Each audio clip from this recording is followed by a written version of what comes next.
I feel like you were doing it when it wasn't as easy, which is cool too. It seems now that almost any shop can just get an R8, buy a kit, and just suddenly they make twin turbo R8s now. There are a lot of options available. When we did the first Gallardo in 2004, the consensus was that this is a terrible idea. This thing's never going to survive. The owner of car number one, he lived in Riverside, California. And throughout the time we had the car, everybody's just telling him what a bad idea this was because in their mind, they're thinking of like the quintessential Lamborghini, right? Yeah. That you wouldn't drive it farther than you wanted to push it back. Yep. Like a Countach is just arguably one of the worst cars you can just try to just drive around. Absolutely. Absolutely. It's, cool to look at, but a huge disappointment to experience in reality. So, this customer, to prove the point, he came and he flew into Tampa and drove the car back to Riverside, California. Wow. Stopped a couple places along the way, met up with a couple of the naysayers, gave them rides in the car, and it took a couple years to really prove to people that this was there was viability to this. And so I missed, what year did you say that was? That was 2004 when we started. Would have been 05 when he picked it up. So the cars were new too at that point. Like they were. It was a brand new car. Just out. It's not like 5 years of Gallardo and then. No. Wow, that's crazy. That's how was your anxiety on that drive back?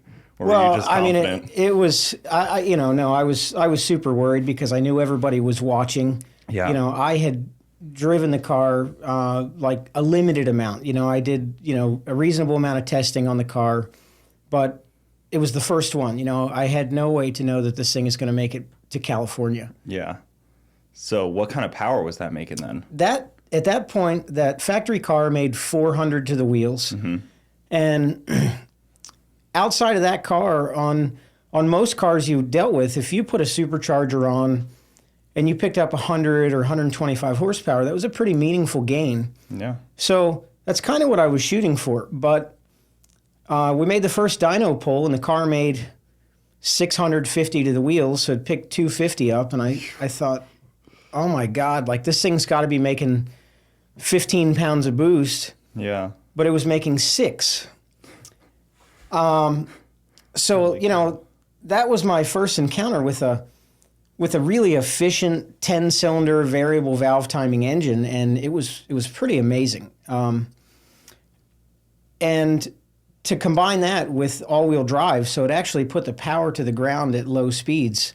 That really put a smile on my face. Yeah, because, even in 04, 05, like the cars that were comparable to that in any way, like modifying, like people weren't really, even turbo cars then weren't as common. Now you go to the drag strip and every car's a turbo car, but even that alone was probably less common, right?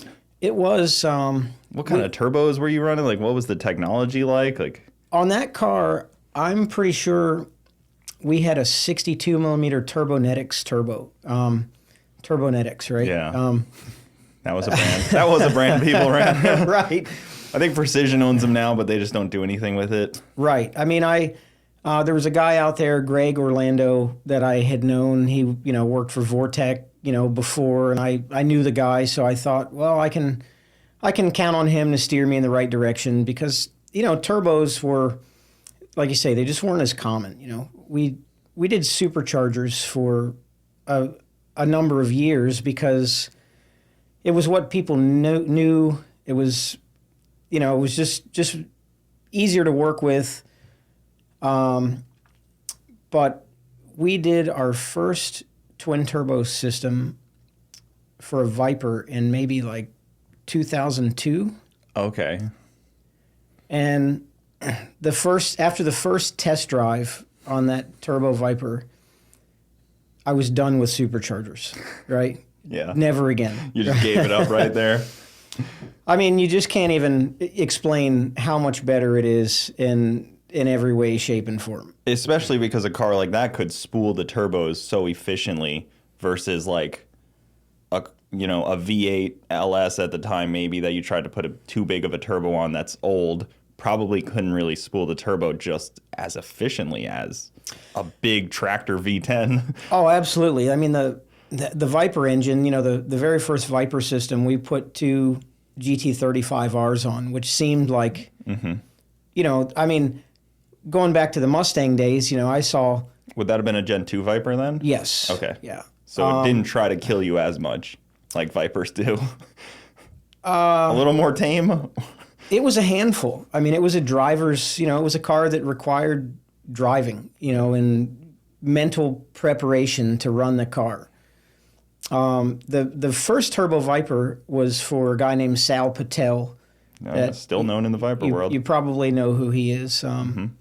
He came in, he had a really nice Quicksilver Supra, said he wanted to sell the Supra and do this Viper.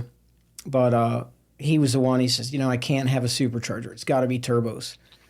So I thank Sal for steering me into the turbocharger market. Is that because of what he knew about the Supra? He was like, the turbos are just so good. Maybe it was a single turbo Supra, and he was like, it's just so much better. Because a single turbo 2J back then is just, that's great.